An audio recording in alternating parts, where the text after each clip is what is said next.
Há um tempo atrás, não muito tempo, Deus entregou uma mensagem pontual para uma das minhas amigas e ela gravou aqui pro YouTube esse vídeo.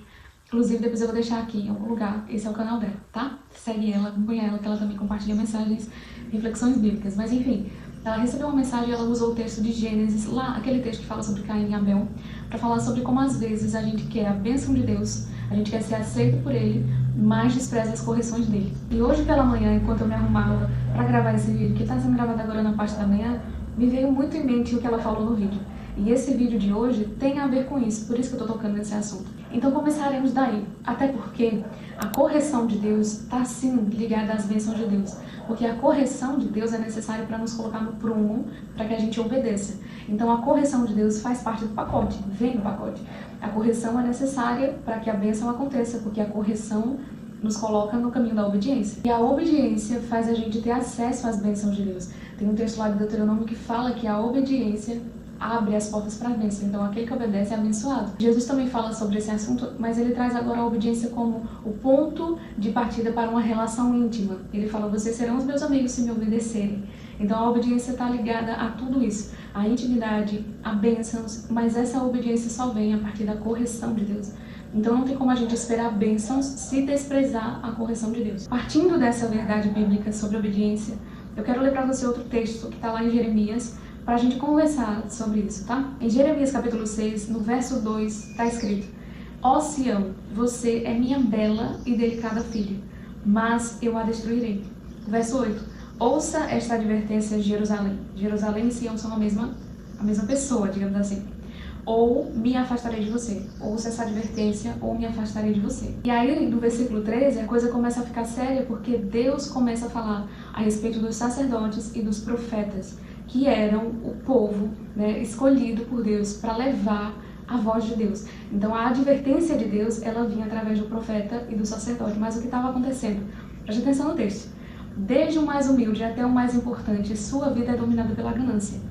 Desde os profetas até os sacerdotes, são todos impostores. E agora a coisa pega. Verso 14.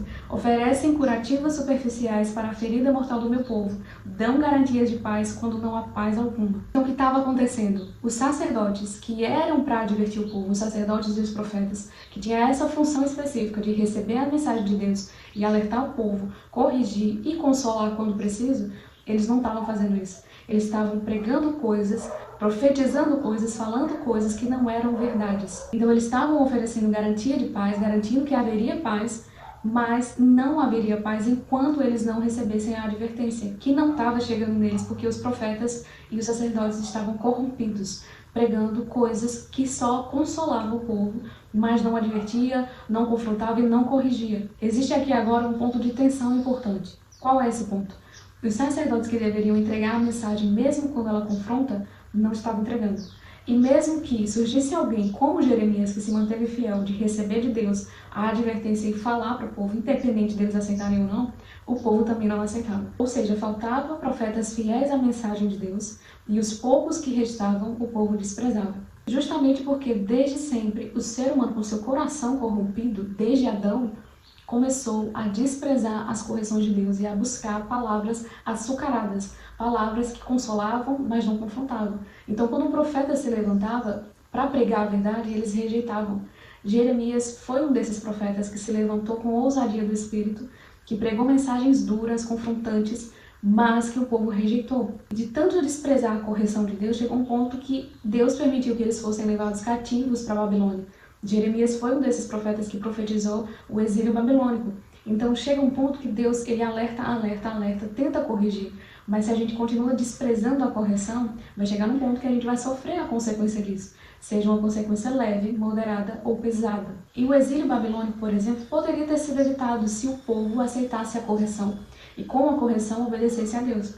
Então tem coisas que a gente sofre de consequência que poderia ser evitado se a gente parasse um pouco, recebesse a correção e buscasse tratar aquilo que Deus está apontando, o pecado que Ele está apontando, o pecado que Ele está anunciando, trazendo à tona. Existe um ponto importante a ser falado também aqui, de que a gente fala tanto sobre os falsos profetas e parece que, de tanto falar sobre isso, parece que só existem eles. Né? E eu sei que existem sim muitos falsos profetas que pregam coisas que não deveriam, mas existem muitos profetas ativos, profetas verdadeiros, que a gente não reconhece porque a gente não entende o que é uma profecia. A gente acha que profecia é adivinhar carro, CPF, cor de roupa, nome de parente, essas coisas assim, mas isso é um espírito de adivinhação. A gente tem chamado de profecia muita adivinhação e tem dado crédito a espíritos demoníacos achando que é o Espírito Santo revelando. Tenham cuidado, nem toda revelação vem de Deus, às vezes é uma adivinhação. Mas existe em nosso meio profetas verdadeiros que realmente pregam a palavra, porque a função do profeta é falar a vontade de Deus ao povo. Então, a função do profeta é pegar isso aqui, ó, Bíblia, pregar a palavra de Deus, que é a voz de Deus falando. Então, tem em nosso meio. Só que a gente acostumou com as palavras açucaradas, essas palavras que animam, que consolam, mas que não confrontam. E a gente não reconhece como profeta justamente porque não entendeu que um profeta é uma voz de Deus, é uma atalaia. Ele comunica a voz de Deus, ele é um mensageiro de Deus, ele não é um adivinho. E aí, por isso, a gente despreza quando um profeta abre a boca e fala assim, corrige o teu erro, tu tá errado. A palavra fala isso aqui, tu tá fazendo uma coisa errada, contrária à palavra. A gente não reconhece como profecia. A gente reconhece como profecia, amanhã vai acontecer não sei o que na tua vida. Deus vai abrir uma porta tão...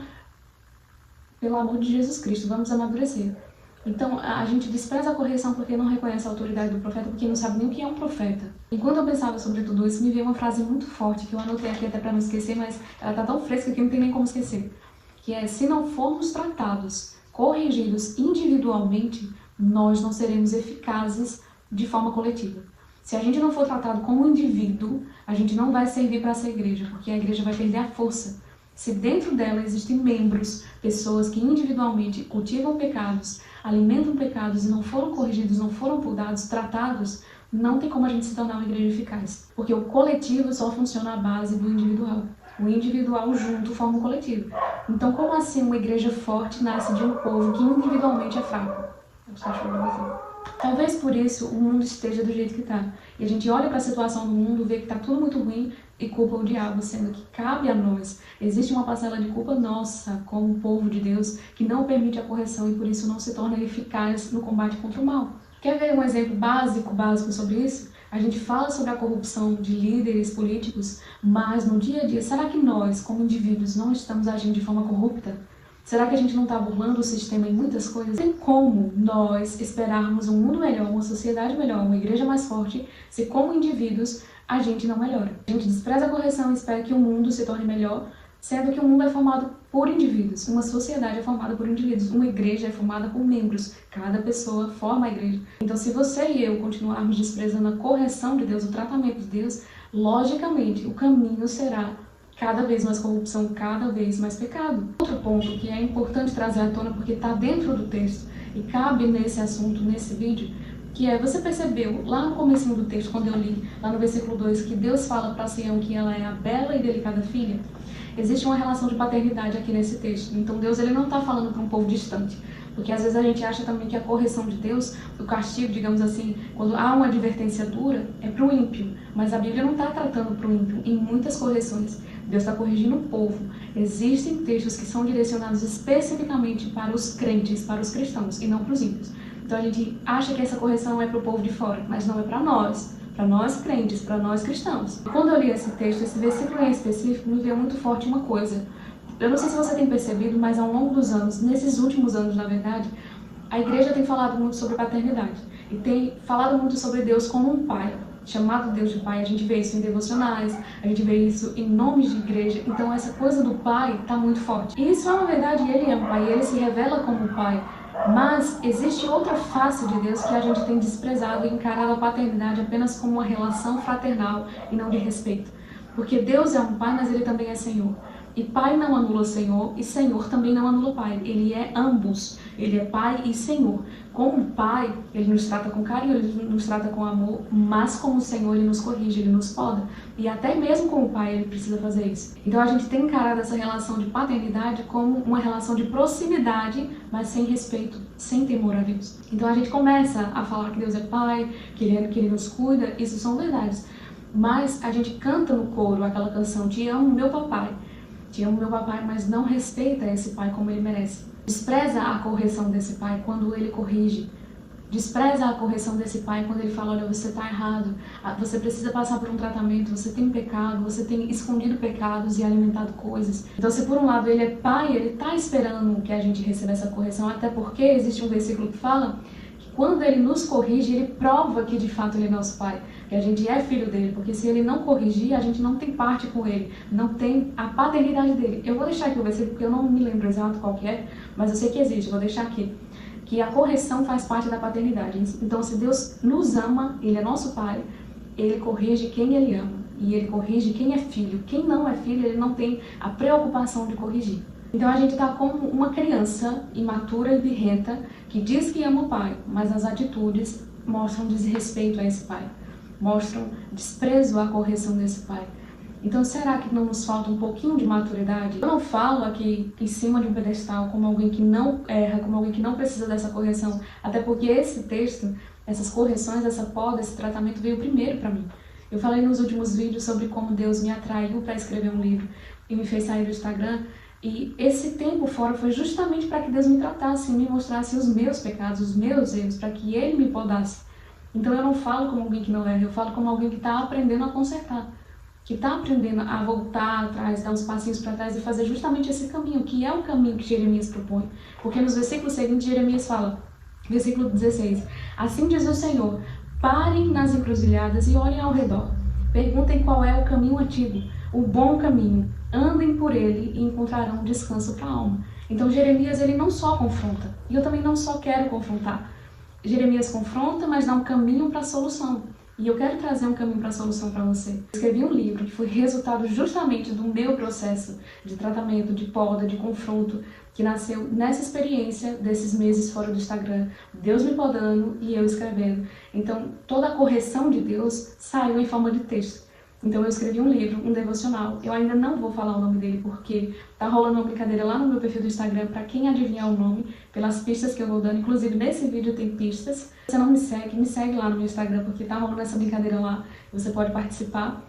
E quem acertar vai ganhar. E eu vou revelar o nome do livro lá também, tá? Mas o ponto aqui, eu escrevi esse livro justamente como um caminho para esse retorno para Deus. Porque foi o caminho que eu tracei, foi um tempo de reforja, de tratamento, de poda, mas também um tempo de consolo. E o livro, ele nasceu justamente desse processo, ele é resultado desse processo e ele é um convite para esse retorno à palavra, para esse retorno à presença, para esse retorno para ler a palavra mesmo quando ela confronta.